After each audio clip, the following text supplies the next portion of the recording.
શું તમે ક્યારે વિચાર્યું છે પતંગ આકાશમાં ઊંચે ઉડે છે તો એ પવનના કારણે ઉડે છે કે તેને પકડી રાખનાર દોરીના કારણે?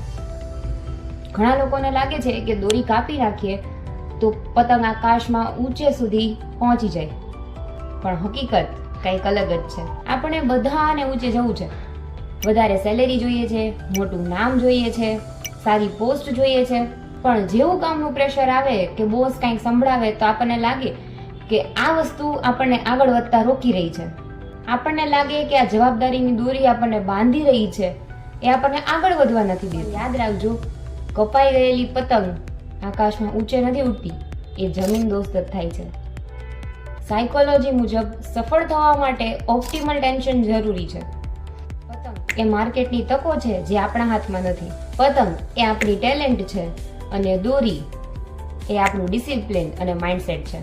જો તમારી પાસે દોરી જ નહીં હોય તો પવન ગમે એટલો ફૂંકાય, તમે ઊંચે નહીં જઈ શકો.